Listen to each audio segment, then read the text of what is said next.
Welcome friends. Welcome to my YouTube channel. आज हम बात करेंगे हमारी लेक्चर सीरीज लाइटिंग डिजाइनिंग के बारे में। इस सीरीज में हम वन बाय वन हर एक टाइप के जो प्रोजेक्ट्स हैं उनमें लाइटिंग डिजाइनिंग में हमारा क्या होना चाहिए, किस टाइप की स्पेशलिटीज होनी चाहिए और क्या हमको कंसीडर करना चाहिए, हम ये प्रोजेक्ट के अकॉर्डिंग जो है वो इस सीरीज में हम लोग देखेंगे। तो आज हम इस सीरीज में बात करने वाले हैं हेल्थ केयर सेक्टर को लेकर के।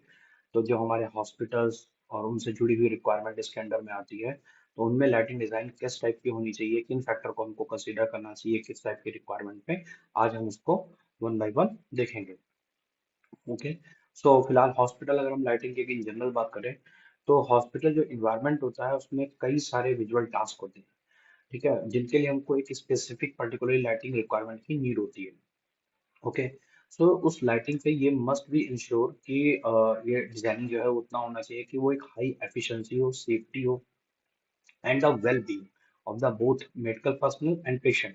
कि लाइट एक बहुत बड़ा रोल प्ले करती है वेल बीइंग में। तो जो लोग वहाँ काम करने वाले हैं उनके लिए और प्लस पेशेंट दोनों के लिए वेल बीइंग के कॉन्टेक्स्ट में होनी चाहिए। देन मेडिकल स्टाफ जो है वो ऑपरेट्स करते हैं अंडर, उनको बहुत स्ट्रेस होता है, सिग्निफिकेंट स्ट्रेस, और उसमें वो अपने टास्क परफॉर्म करते हैं। तो उसके लिए एक प्रॉपर एडिक्वेट लाइटिंग एसेंशियल है। Plus to carry out to मतलब उतनी लाइट होनी चाहिए कि उसके कारण वो एकदम जो प्रिसाइज टास्क होता है उसको वो परफॉर्म कर सकें, क्योंकि इसमें जो है किसी के पेशेंट का लाइफ और डेथ का जो है सवाल होता है एक्चुअली। ओके।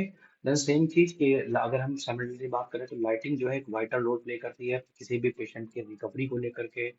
ओके, क्योंकि अगर आप किसी को एक कम लाइट या फिर रूम में आप रखें और देन जहाँ पे नेचुरल लाइट या फिर प्रॉपर लाइट हो, तो उस केसेस में जो है उनके पेशेंट की जो कंडीशन होती है वो ज़्यादा बेटर होती है। ऐसा रिसर्च में कई बार कई केसेस में ये प्रूव हो चुका है, ऑलरेडी रिसर्च हो चुकी है इस पे। ओके। तो जो हमारी लाइटिंग प्रॉपर लाइटिंग जो एनहांसेस होते हैं, अगर उसके बेसिस पे हमारी जो स्लीप क्वालिटी, जो हमारा डिप्रेशन है और जो बॉडी का सर्केडियन रिदम है, ये जो हमारा रेगुलेट होता है, सही होता है। ओके। सो क्योंकि पेशेंट लोग जो है वो हॉस्पिटल में थोड़ा लंबा रुकते हैं, दैट्स वाई द जो है उनको ये रिक्वायर्ड होता है लाइटिंग। तो हमारे जो गोल है वो हॉस्पिटल लाइटिंग का बेसिकली देखा जाए तो एनहांस पेशेंट का वेलबींग, जो सपोर्टिंग स्टाफ का उसका performance, plus safety and efficiency जो है हमको वो मेंटेन करनी होती है। तो हॉस्पिटल लाइटिंग जो होती है हमारी बेसिकली एक जस्ट अबाउट विजिबिलिटी का नहीं है, ये एक वाइटल रोल प्ले करती है हीलिंग में, सेफ्टी में और एफिशिएंसी में। ओके। अब हम अगर हॉस्पिटल की सेटिंग की बात करें तो हमको एक हाई कलर रेंडिंग इंडेक्स के वैल्यू वाला एलिमेंट चाहिए होता है, बिकॉज उसके लिए हमको कलर परसेप्शन जो है वो बहुत इंपॉर्टेंट होता है। ओके। ये हमको कहाँ के लिए बेसिकली चाहिए, जहाँ ऑपरेटिंग रूम है, एग्जामिनेशन एरिया है, ताकि जो स्टाफ है वो सब चीजें हैं वो एकदम डिफरेंशिएट क्रिएट कर पाए पेशेंट्स में।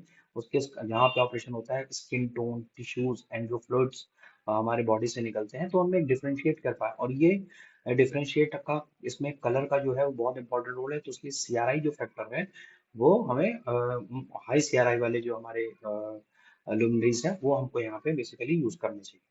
तो जनरल हॉस्पिटल एरिया के जो होते हैं like corridor, waiting rooms and उनके लिए हमारा सीआरआई, जो हमारे जो हॉस्पिटल के जो कॉरिडोर्स और जो अदर एरिया, वेटिंग एरिया, उनके लिए जो सीआरआई की बात करें तो वो 80 के आसपास, उससे ऊपर अबव जो है वो सफिशिएंट होता है विजुअल कंफर्ट के लिए और एनर्जी एफिशिएंसी के लिए।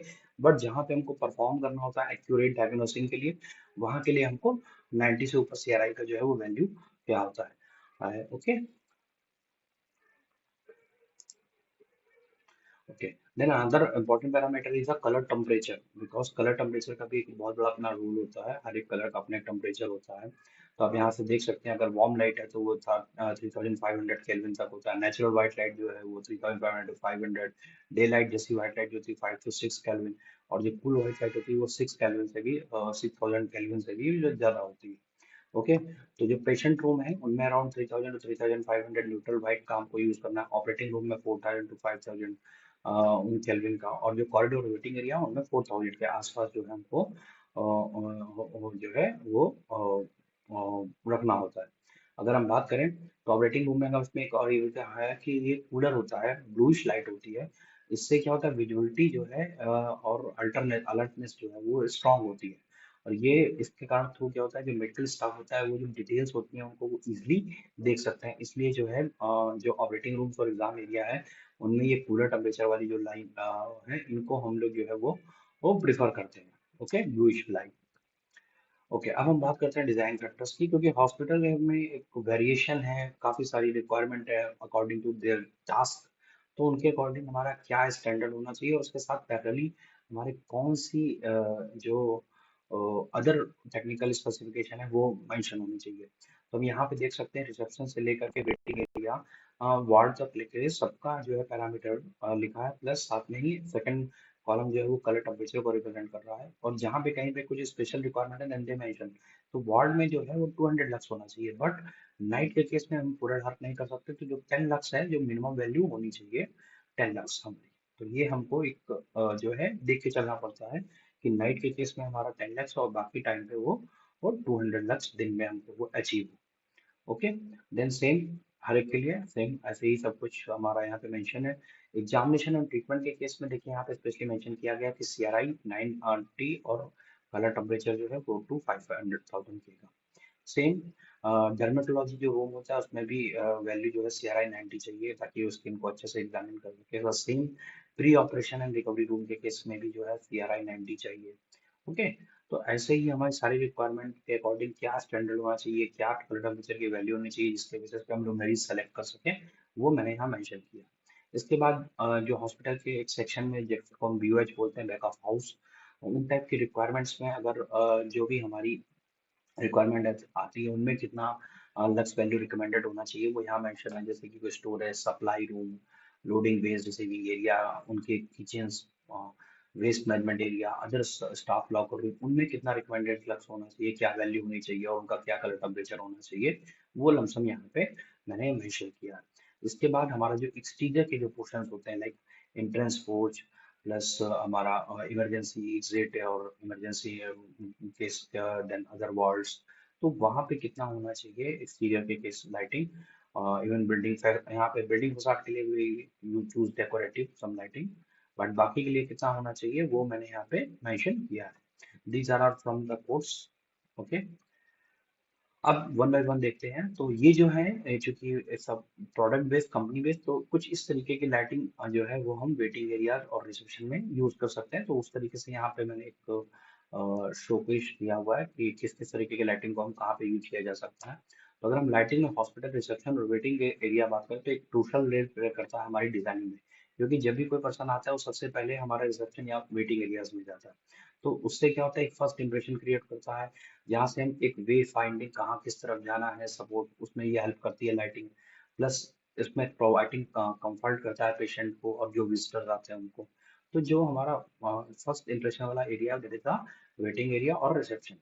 Okay, so these spaces should be well lit with a combination of natural and artificial lighting. अगर natural और artificial light का mix है, that is a very good to create a welcoming and calming atmosphere. Okay, so incorporating daylight is highly encouraged. अगर उस area में daylighting आती है तो that is a very good point actually, as it contributes to, जो कि daylighting जो होती है वो psychological well-being के लिए बहुत अच्छी होती है and वो हमारा जो energy consumption है उसको वो reduce भी करती है।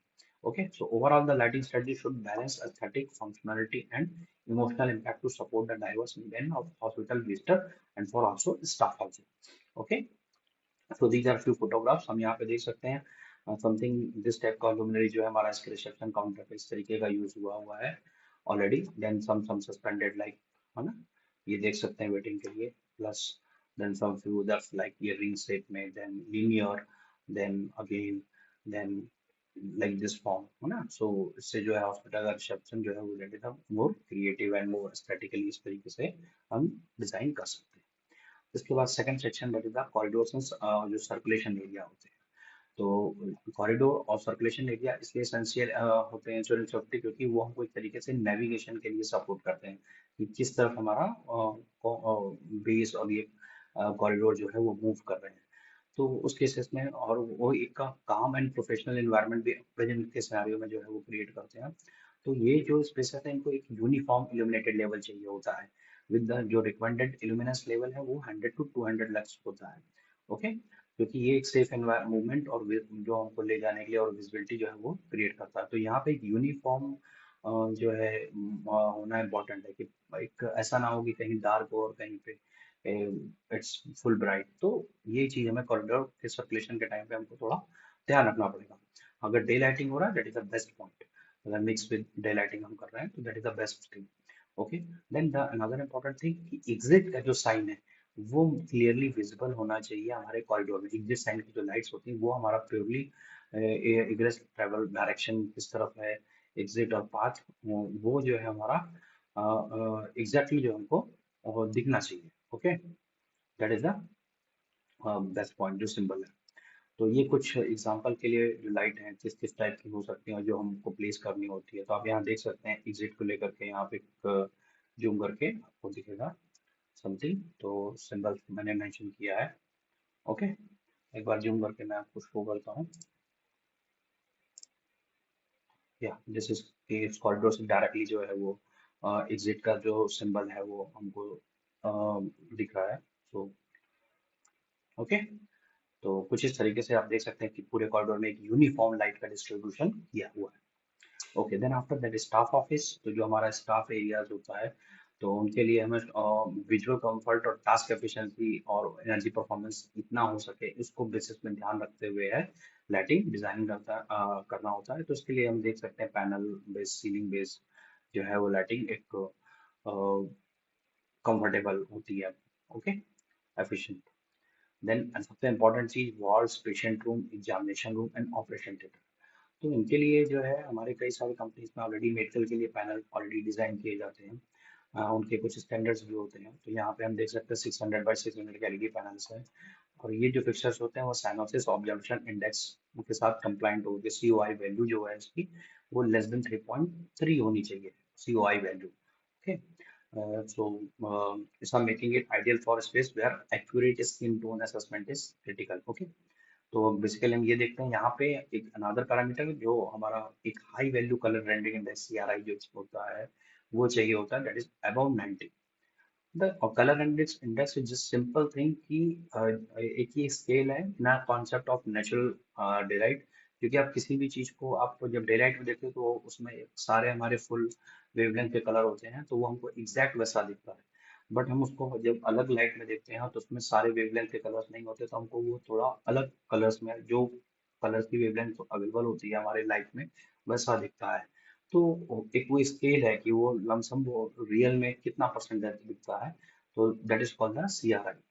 ओके, तो ये टेक्निकल टॉपिक है, तो अगर आप इसके बारे में और सीखना चाहते हो तो मैंने ऑलरेडी डिटेल में वीडियो बनाया हुआ है, तो you can refer through my playlist. Okay, okay, so कुछ इस तरीके की लाइट्स जो हैं अलग अलग कॉन्टेक्स्ट में आप देख सकते हैं। वॉल में हम इस तरीके से यूज किया जा सकता है इस कॉन्टेक्स्ट में, वॉल बेस्ड पे। तो ये कुछ इस तरीके की हमारी इन वार्ड्स में और एरिया में यूज किया जाता है। ओके, प्लस इसके अलावा उसमें हमको फोटो बायोलॉजिकल सेफ्टी जो है क्लास जी नॉट, ये भी हमको एक पैरामीटर जो है सेंसिटिव हेल्थ केयर एनवायरनमेंट में, क्योंकि बैक्टीरियाज और इन सब चीज को लेकर के होता है। तो ये हमको ऑलरेडी ये टेक्निकल पैरामीटर भी हमको मेंशन करके देखना होता है in the case of design. Okay, then another one is laboratory and pharmacies. तो इनमें भी हमको एक लाइटिंग का एक बहुत रोल प्ले करता है, बिकॉज जो लेटर्स होते हैं देर आर वेरी स्मॉल, तो दिखने के लिए तो एक सफिशिएंट अमाउंट ऑफ लाइट चाहिए। ओके, प्लस सीआरआई की जो वैल्यू है अच्छी परफॉर्मेंस के लिए इस केस में 80 से ऊपर होनी चाहिए। ओके, तो कुछ इस तरीके का आप सैंपल्स में आप देख सकते हैं कि सीलिंग बेस्ड रिसेस्ड और अगर वॉल बेस्ड चाहिए। Then toilet and bathroom, so toilet और बाथरूम के केस में सरफेस माउंटेड और सीलिंग लुमिनियर होनी चाहिए। ये आइडियल होते हैं इस केस में, क्योंकि that is for durable in case of moisture resistance. तो और मेंटेनेंस के केस में तो ये बेस्ट होता है कि अगर हम इसको सरफेस माउंटेड और सील्ड कर रखें लाइटिंग को, तो that is the best point for in health care cases. इसके बाद बात करते हैं बीओएच की, back of house areas in hospital. तो उसके केसेस में जो हमारी रिक्वायरमेंट्स आती है that are the storage room, mechanical spaces, staff के कॉरिडोर जो पर्सनल यूज के लिए होते हैं उनके रिजर्व, प्लस जो यूटिलिटी रूम कहीं पे हमारे मशीन अलग शिफ्ट होते हैं तो वहाँ के लिए स्टोर रूम जैसे। तो वहाँ पे हमको ये देखना होता है कि जो लाइट है वो वहाँ के विजुअल टास्क को कंप्लीट करने के लिए प्रॉपर उतना इल्यूमिनेशन वहाँ पे होना चाहिए। जैसे वो एरियाज इन्वेंटरी मैनेजमेंट और भी सब उसी के अंडर में आते हैं। तो इस केसेस में लाइटिंग में सबसे इम्पोर्टेंट है यूनिफॉर्म होना, एक जैसे होना। तो अगर यूनिफॉर्म होगी तो जो शेडोज होगी वो कम से कम होगी, एंड ग्लेयर कम से कम होगी। ओके, तो ये चीज हमको इसमें ध्यान रखनी होती है। Okay, then next one is exterior lighting. तो एक्सटीरियर में हमारा हॉस्पिटल का missed safety, functionality, energy efficiency. But जब हम ओवरऑल एनवायरनमेंट की बात करते हैं तो जो हमारे की एरियाज हैं इल्यूमिनेशन के अकॉर्डिंग, वो अगर हम एक्सटीरियर के कॉन्टेक्स्ट में करेंगे तो जो हमारी इमरजेंसी इंट्रेंसेस हैं इनमें इल्यूमिनेशन रिक्वायर्ड है। ड्रॉप ऑफ जोन जहाँ पे वो एम्बुलेंस रोकेंगे या फिर जो भी। इसके अलावा pedestrian walkways, parking lot, building facade and perimeter security zone. तो इन केसेस में लाइटिंग हमको परमानेंटली वैसे रिक्वायर्ड है, बाकी केसेस में हम डेकोरेटिव और थोड़ा अलग हम कर सकते हैं। तो there are some few option, और आपको ऐसे पैरेलल में बहुत सारे ब्रांड्स में अलग अलग मिल जाएंगे टेक्नोलॉजी वाइज। तो मेजरली जो हमको फोकस करना होता है वो हम लोग को ध्यान रखना पड़ेगा कि लाइटिंग का जो रोल है वो emergency entrances, drop off zones, pedestrian and parking lot और बिल्डिंग फसाड में तो हम डेकोरेटिव। एंड देन पेरीमीटर जो हमारा सिक्योरिटी बाउंड्री, पेरीमीटर बाउंड्री है किसी भी हमारी प्रॉपर्टी का, तो उसमें हमारा वहाँ पे लाइटिंग होना कंपलसरी। बाकी केसेस में हम अलग कुछ केसेस में डेकोरेटिव या कम लाइट भी यूज कर सकते हैं अकॉर्डिंग टू अवर लैंडस्केप और अकॉर्डिंग टू अवर डिजाइन। तो यहाँ पे हम कुछ सैंपल देख सकते हैं कि जो पाथवे है उनको किस तरीके से इल्यूमिनेट किया गया है, प्लस हमारे जो ये पार्किंग स्लॉट एरिया है, प्लस जो हमारे ड्रॉप ऑफ और अदर्स जोन्स हैं, आप देख सकते हैं कुछ इस तरीके से लैंडस्केप के पोर्शन जहाँ पे पेडिस्ट्रियन एरिया, जहाँ पे जो बाहर के एरिया में लोग वेट करते हैं, दैट उन केसेस में के लिए। Okay, so this is the presentation जो कि हम लोगों ने इसमें आज हेल्थ केयर के बारे में सीखा। अ, इसके अलावा भी बहुत सारे ऐसे पैरामीटर्स पॉइंट हो सकते हैं जिनको हम डिटेल में हमको स्टडी करना चाहिए, प्लस हमको अपने इंस्ट्रूमेंट के थ्रू चेक भी करना चाहिए कि हाँ जो हमने किया है that according to our design वो वहाँ पे परफेक्टली फिट बैठ रहा है या नहीं। ओके, सो और अगर इसकी कैलकुलेशन कैसे से होती है सीखना चाहते हैं तो आप ऑलरेडी मैंने वीडियो जो है मेरी प्ले लिस्ट में है, you can just check that video. आप इजीली सीख सकते हैं कि कैसे इल्यूमिनेशन की कैलकुलेशन की जाती है। Okay, so thank you so much. मिलते हैं नेक्स्ट सीरीज, इस सीरीज के नेक्स्ट लेक्चर में। Okay, please like my video and subscribe my channel, and if you want knowledge about any other topic, or if you want I make a video on any topic, just you want that topic, so you just suggest me the topic, surely I'll make a video on that topic. uh, thank you so much. Please like my video and subscribe my channel.